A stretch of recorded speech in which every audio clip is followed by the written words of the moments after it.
Hello student, आपका ओम classes with Pratap Kumar में स्वागत है। आज हम रीड मॉडल पेपर थर्ड में लैंग्वेज फर्स्ट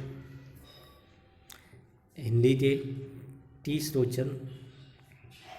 क्वेश्चन नंबर 46 से 60 तक टोटल हम 15 क्वेश्चन रहेंगे, जिसमें हम 15 क्वेश्चन रहेंगे।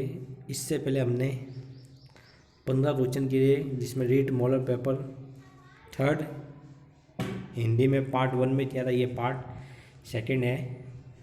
नाउ अब स्टार्ट करते हैं। क्वेश्चन में लिखा हुआ है 46 से 50 तक दद्यांश आधार पर प्रश्नों के उत्तर देने हैं। तो एक बार आप प्रश्न दे दो। तीसरा शब्द में कौन सा संधि प्रयुक्त हुई है? हीन भावना शब्द में कौन सा समाज है? उत्कृष्ट सही विलोम बताइए। स्वावलंबी शब्द में प्रयुक्त सही वाक्यांश है। इनमें से विदेशी शब्द बताइए। 5 प्रश्न दिए हुए। आज एक बार ये पढ़ लो पैसेज। स्वावलंबन सफलता की कुंजी है। स्वावलंबी व्यक्ति जीवन में यश धन दोनों जीतता है। दूसरे के सहारे जीने वाला व्यक्ति तीसरा पात्र बनता है। निरंतर निरादर और तीसरा पाता हुआ वह अपने आप में हीन भावना से ग्रस्त होने लगता है। जीवन का यही तथ्य व्यक्ति के जीवन पर ही नहीं वर्ण जातीय व राष्ट्र पर भी लागू होता है।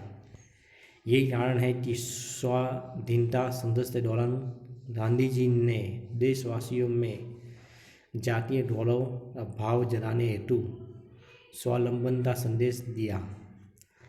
चरखा आंदोलन और दांडी कूच इस दिशा में गांधी जी के बड़े प्रभावी कदम सिद्ध हुए। स्वावलंबन के मार्ग पर चलते ही व्यक्ति जाति समाज और राष्ट्र उत्कृष्ट प्राप्त होते हैं। प्रश्न दिया हुआ 46। तीसरा शब्द में कौन सी संधि प्रयुक्त हुई है? तीसरा शब्द इसमें से कौन सी संधि प्रयुक्त हुई है? आपके ऑप्शन में दिया हुआ है व्यंजन संधि, विसर्ग संधि, यन संधि, गुण संधि। तो तीसरा में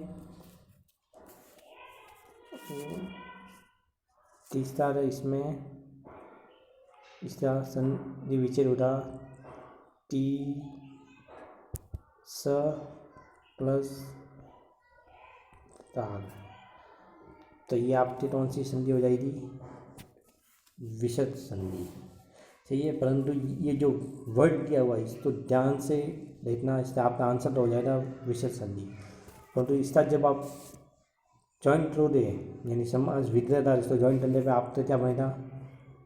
तीसरा शब्द बनेगा। अब ये बना कैसे है? तो सामान्य नियम तो क्या होता है, जब विसर्ग के बाद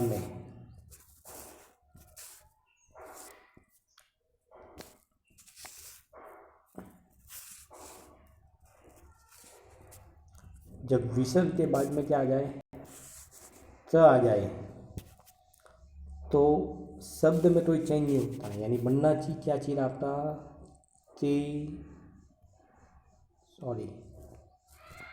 आपके बनना क्या चाहिए था? टी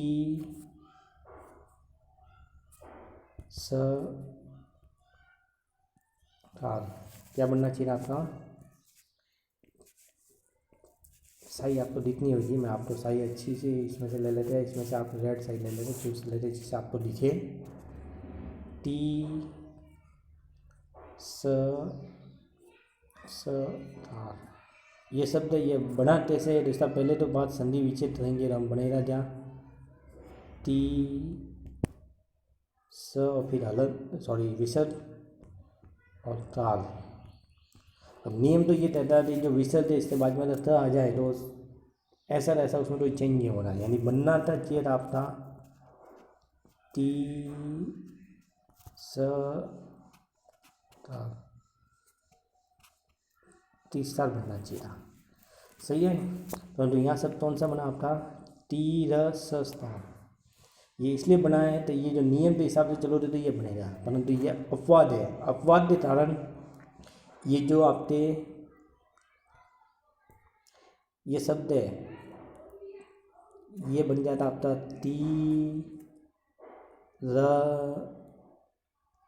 अदस तिरस, तिरस प्लस ताल, ये दोनों मिलते क्या बनता है तिरस ताल। या अपवाद है इसलिए इसका क्या बनेगा अपना तिरस प्लस ताल, और इसका संधि विच्छेद करोगे तो तीर और साथ में विसर्ग प्लस ताल, यानी यह अपवाद्य तालन क्या बना आपका त्रिस्ताल। नहीं तो बनता क्या तीर और फिर विसर्ग आता और फिर ताल, यानी ये वाला आपका बनता, परंतु ये अपवाद्य तालन क्या बना त्रिस्ताल। तो याद रखना, इसलिए ये इंपॉर्टेंट क्वेश्चन हो सकता है और इसी टाइप के एग्जाम में आपको क्वेश्चन पूछे जाते हैं। और आपको अगर ये वीडियो पसंद आए तो लाइक करना, चैनल को सब्सक्राइब करना और इसी प्रकार वीडियो प्राप्त करने के लिए बेल आइकन को प्रेस करना, जिससे आने वाले हमारे वीडियो आपको प्राप्त होते रहे। और अपने दोस्तों में भी शेयर करना, जिससे उनको भी वीडियो का फायदा प्राप्त हो सके। नेक्स्ट क्वेश्चन है, हीन भावना शब्द में कौन सा समास है। हीन भावना, हीन भावना का अर्थ निकाले तो होता है हीन है जिसकी भावना, क्या होता है हीन है जिसकी भावना। और ये समाज कौन सा होता है आपका धर्मधार्य समाज। तो हीन भावना में कौन सा समाज हो रहा है धर्मधार्य समाज। अब इसमें भी आप देखा जाए तो जो ऑलरेडी डिटेल में जाना हो तो जो हीन है, ये जो हीन है ये तो है अपना मूल शब्द। कौन सा शब्द है मूल शब्द। और ये जो भावना है ये क्या है विशेषण। धर्मधार्य समाज में क्या होता है, एक तो मूल शब्द होता है और एक होता है विशेषण, यानी मूल शब्द क्या बताता है विशेषता बताता है, सही है। तो इसलिए आप कह सकते हो हीन भावना में कौन सा समाज है धर्मधार्य समाज। नेक्स्ट क्वेश्चन आपका 48, उत्कृष्ट का सही विलोम बताइए। उत्कृष्ट, उत्कृष्ट का सही विलोम आपको मालूम होगा कौन सा होता है उत्कृष्ट का सही विलोम अपटस। कौन सा होता है अपटस। इसी के साथ में इनके भी आपके विलोम शब्द बता देते हैं आपको। अपसे, अपसे का होता है आपका विलोम शब्द ये यस, यस का विलोम शब्द होता है अपसे। और ऐसे ही अपकार होता है, इसका विलोम शब्द होता है उपकार। और उन्नति तो आपको मालूम ही होता क्या होता है उन्नति। तो आइए कि प्रश्न में आप क्या प्रश्न कवर कर सकते हो और हमारा ज़्यादा से ज़्यादा प्रयास हो जाए आपको व्याख्या सही बताया जाए, परंतु हम ज़्यादा लंबा वीडियो नहीं बना सकते, इसलिए हम आपको ज़्यादा से ज़्यादा कोशिश करेंगे आपको व्याख्या बताई जाए, परंतु जिसमें जरूर होगी उसी में बताएंगे। नेक्स्ट क्वेश्चन में हम चलते हैं 49, स्वावलंबी शब्द के लिए प्रयुक्त सही वाक्यांश है। स्वावलंबी शब्द के लिए प्रयुक्त सही वाक्यांश है। स्वावलंबी शब्द कौन सा दिया है स्वावलंबी। ऑप्शन में दिया स्वावलंबी इच्छा से सेवा करने वाला, स्मरण करने योग्य, जो हर प्रकार से आत्मनिर्भर हो, बिना संकोच बोलने वाला। तो पहले तो सबके हम चारों आप तो बता दें चारों के क्या क्या है। शब्द इच्छा से सेवा करने वाला क्या कहलाता है स्वयं सेवक, क्या कहलाता है स्वयं सेवक। स्मरण करने योग्य तो क्या बोलते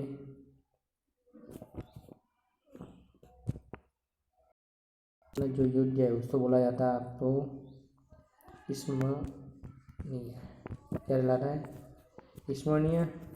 और ये कहलाता है स्वयं सेवक, क्या कहलाता है स्वयं सेवक। और ये जो हर प्रकार से आत्मनिर्भर उसको क्या बोलते हैं स्वावलंबी। और बिना संकोच बोलने वाला क्या कहलाता है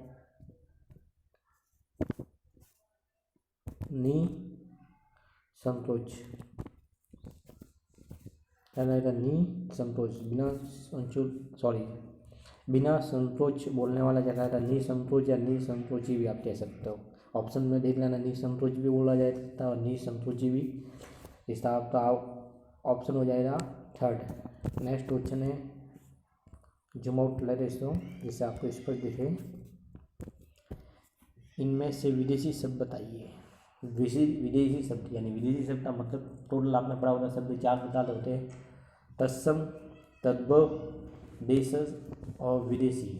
तत्सम का मतलब होता है तत्सम विचारा स से होता है संसद, यानी तत्सम का मतलब होता है संसद से जो शब्द लिए जाते हैं ऐसे ऐसे उसको बोलते हैं तत्सम। एक होता है तद्भव। तद्भव में क्या होता है कि जो शब्द होते हैं उसको संसद से लेने के बाद में उसमें थोड़ा सा चेंज किया जाता है, इसलिए उसको क्या बोला जाता है तद्भव। थर्ड होता है देशज। देशज तो नाम से मालूम चल रहा है जो अपना आम भाषा में जो बात करते हैं, जहाँ पे देसी भाषा में जिसको बात करते हैं वो कहलाते हैं देशज शब्द।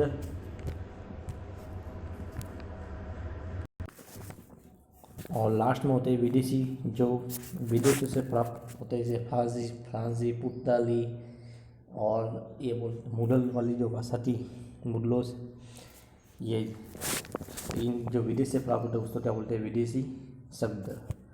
तो इसमें आपको विदेशी शब्द पूछा तो इसका आंसर हो जाएगा आपका दौरान। दौरान क्या है आपके विदेशी शब्द है।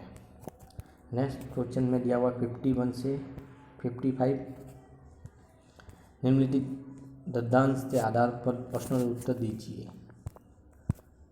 दद्यांश में दिया हुआ आज के विज्ञान युग में प्रदूषण की समस्या एक बड़ी चुनौती बनकर खड़ी है। उद्योग के विस्तार के साथ साथ प्रदूषण भी और अधिक बढ़ा है। धरती का वायुमंडल इतना विषैला हो गया है कि किसी भीड़ भरे चौराहे पर सांस लेने में भी दिक्कत महसूस होने लगती है। प्रकृति में जब तक संतुलन बना हुआ था तब तक जल और वायु दोनों ही शुद्ध थे। उपयोगितावाद के हाथों प्राकृतिक साधनों का अंधाधुंध दोहन हुआ। परिणाम स्वरूप वातावरण में निरंतर प्रदूषण बढ़ा ही है। आज स्थिति ये हो गई है कि न केवल हवा बल्कि जल स्रोत भी दूषित हो गए हैं। इतना ही नहीं, अब तो ध्वनि प्रदूषण के भी दुष्परिणाम सामने आने लगे हैं। यदि हम अब भी नहीं संभले तो उससे विनाशकारी परिणाम सीधे सामने आएंगे। थोड़ा गला बैठा हुआ है, इससे कारण क्या सही से नहीं पढ़ा जा रहा। एक बार आप पढ़ लेना, एक बार आप पढ़ लो। थोड़ा सा गला बैठा हुआ है जिससे कारण पढ़ा नहीं जा रहा सही से। जैसा कि आपने पढ़ लिया होगा, मैं एक बार अंडरलाइन करता जाता हूँ, आप पढ़ते रहना। ये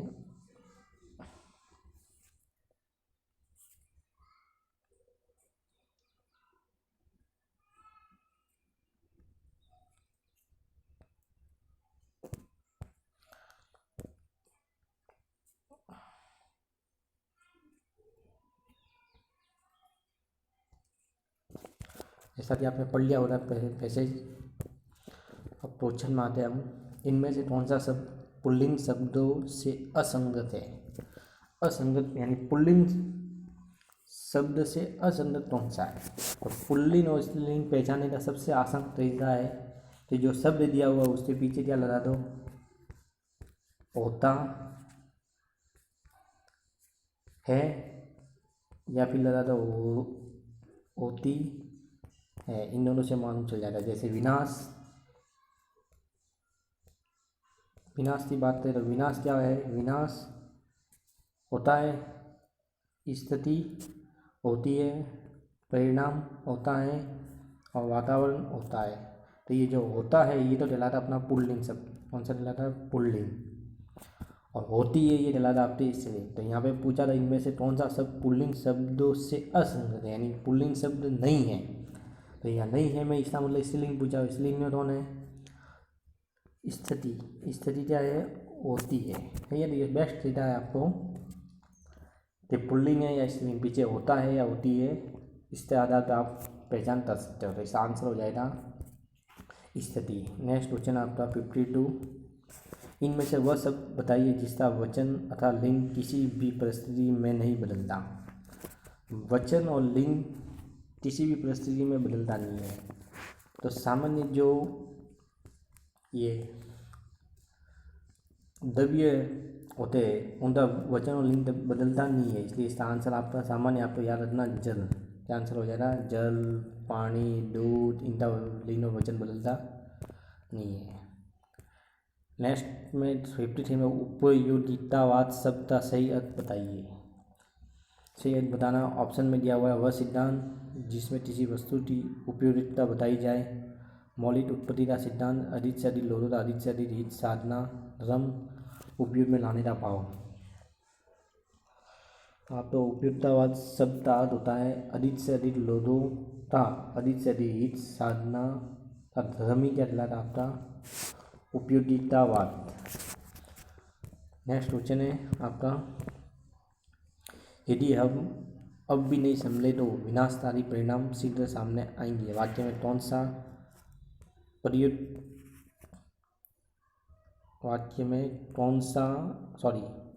वाक्य में कौन से काल की प्रयुक्ति हुई है? काल पूछा है। तो काल में आपको मोस्टली एक प्रश्न आता ही आपका परीक्षा में। ये जो आपके जो प्रश्न चल रहे हैं सेकेंड यूनिट से संबंधित चल रहे हैं, जिसमें लिंग, वचन, काल और क्रिया इस टाइप में आपके आते हैं। तो आपके यहाँ वाक्य में काल पूछा है, तो काल में आपके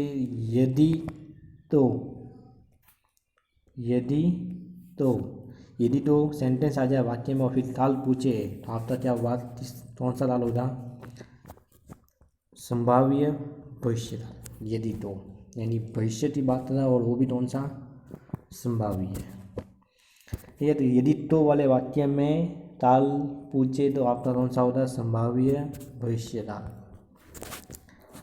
हम ज़्यादा व्याख्या नहीं करेंगे तो टाइम वीडियो बहुत लंबा हो रहा है, इसलिए इसका आंसर क्या हो जाएगा? संभाव्य भविष्य काल।